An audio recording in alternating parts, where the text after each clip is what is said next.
बच्चों, आज हम हिंदी विषय को लेकर कक्षा 8वीं में पन्ना नंबर 41 पर जो पाठ है उस पाठ का अध्ययन आज हम करेंगे।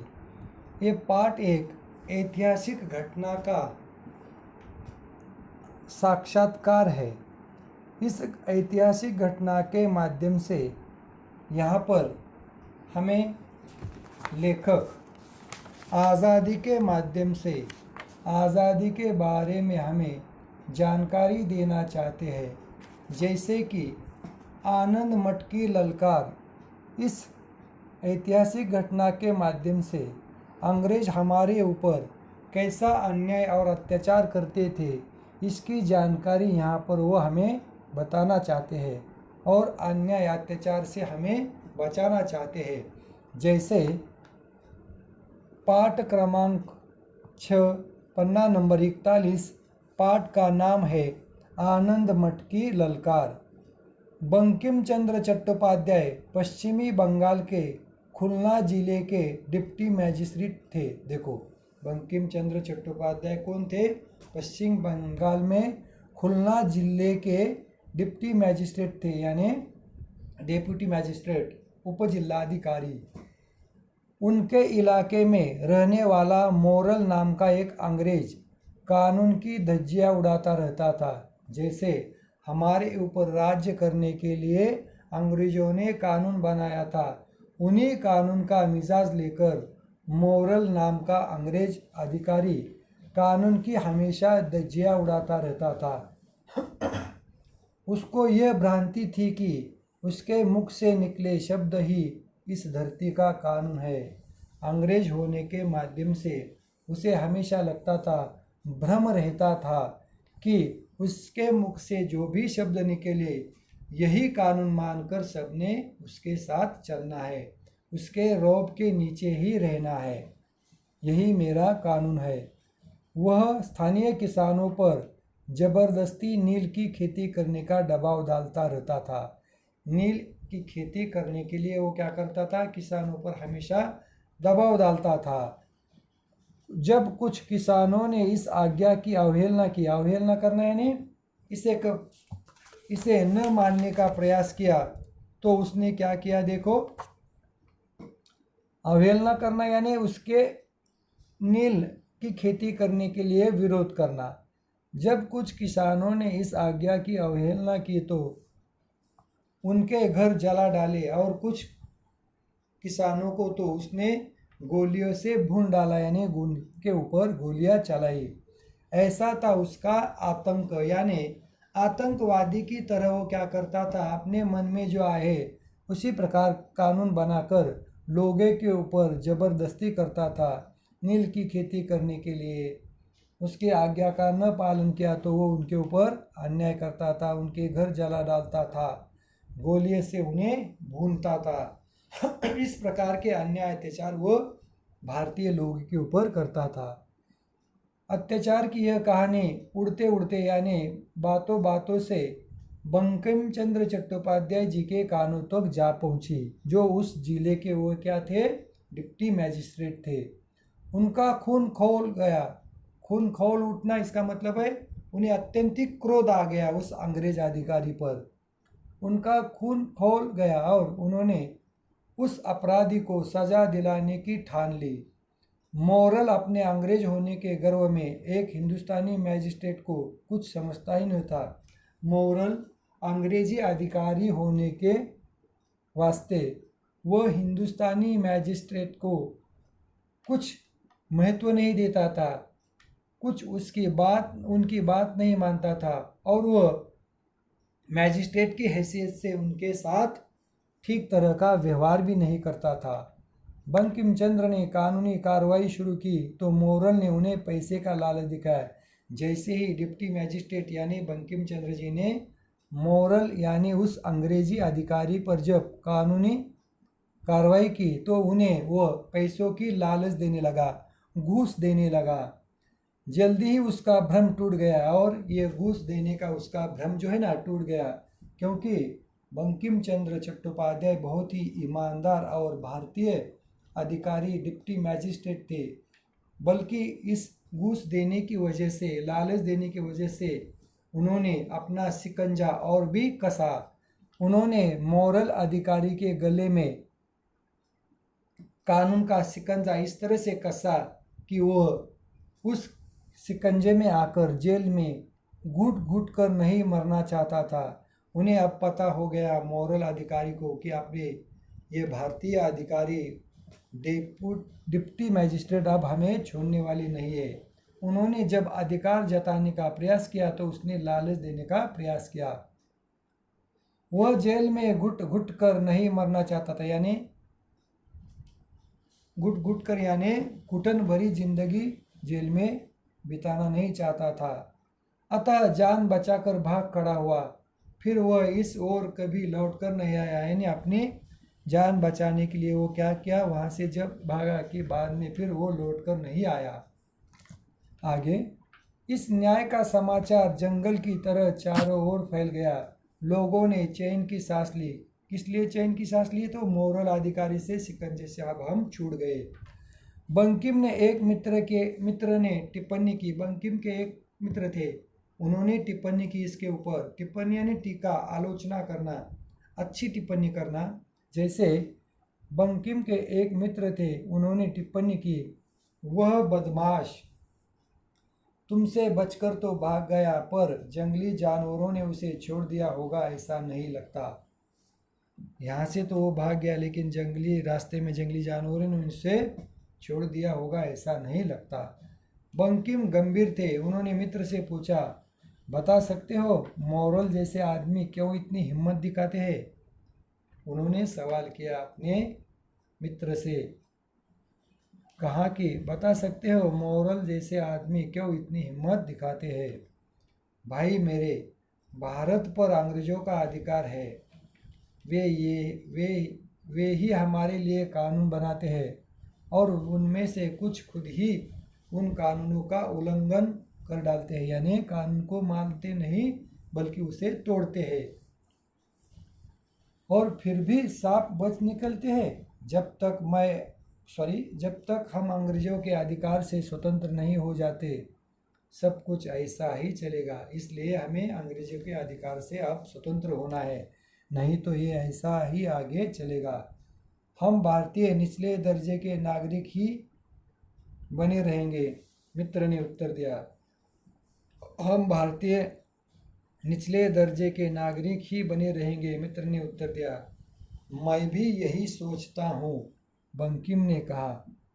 बंकिम अपने खाली क्षणों में अक्सर इसी स्थिति पर सोचते रहते, अगर वे नौकरी से त्यागपत्र दे तो क्या बात बन सकती है? बंकिम ने अपने खाली क्षणों में अक्सर इसी स्थिति पर सोचते रहते हुए उन्होंने मन में सोचा, अगर वे नौकरी से त्यागपत्र दे तो क्या बात बन सकती है?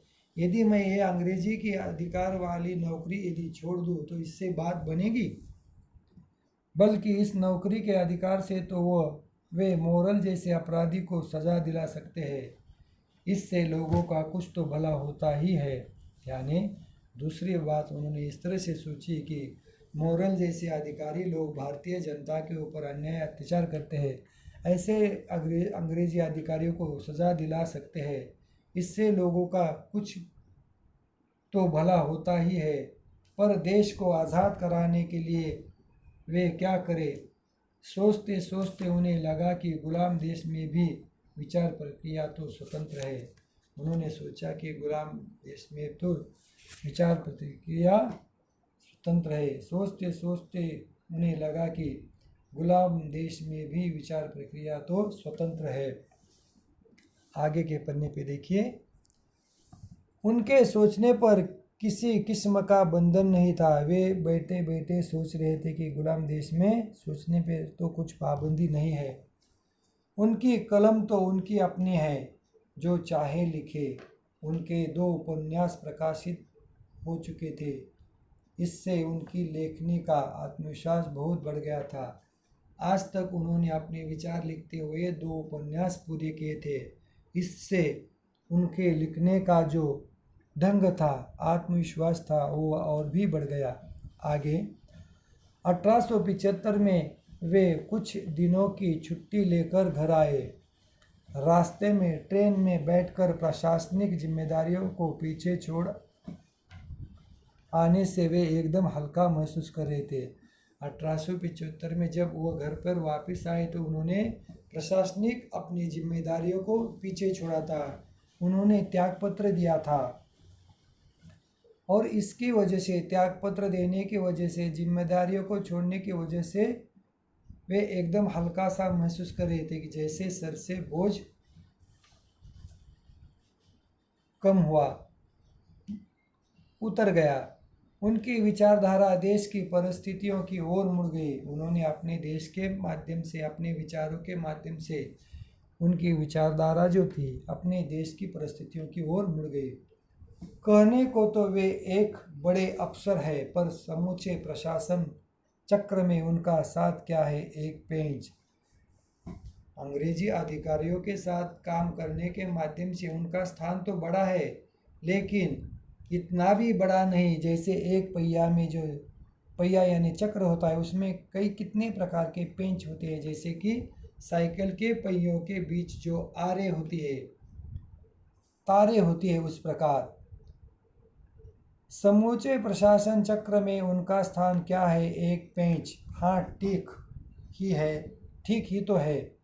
एक पहिया चक्र अनेक पेंचों से तो है, एक पहिया चक्र अनेक पेंचों से कसा रहता है। चलता तो पहिया है ना, पेंच तो नहीं। ठीक इसी तरह ब्रिटिश प्रशासन रखते हैं, फिर भी अन्य पेंचों और उनमें उसमें वो आदमी का भला करने का प्रयास करते हैं। शुरुआत के लिए इतना ही काफ़ी है। यानी उन्होंने एक उदाहरण बताते हुए कहा कि भाई ब्रिटिश प्रशासनिकता के माध्यम से जो मैं जिम्मेदारी निभा रहा हूँ वो एक पेंच की तरह है। जैसे चलता पहिया है लेकिन पेंच का स्थान उसमें कितना होता है, उसी प्रकार वह सोचते हैं। आगे, ब्रिटिश साम्राज्य सदैव तो रहेगा नहीं।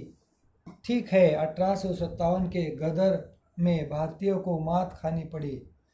1857 के विद्रोह में भारतीय लोगों को मात खानी पड़ी। मात खानी यानी पराजित का मुंह कर देखना पड़ा। ब्रिटिश साम्राज्य सदैव तो रहेगा नहीं। ठीक है कि 1857 गदर में विद्रोह में भारतीयों को मात खानी पड़ी। उसका एक लाभ यह हुआ कि जनसाधारण को आशा हो गई कि अंग्रेजों को भगाना संभव है। अभी इतनी जल्दी दूसरा हल्ला बोलने का अवसर नहीं आया। इस बार प्रयास विफल नहीं होगा। 1857 में मुक्की खाने के बाद उनमें एक प्रकार का विश्वास आ गया कि जल्दी हम इस प्रकार के हमले करेंगे तो अंग्रेजों को भगाना संभव है। लेकिन अभी इतने जल्दी भी दूसरा हल्ला बोलना अवसर योग्य नहीं था, ठीक नहीं था।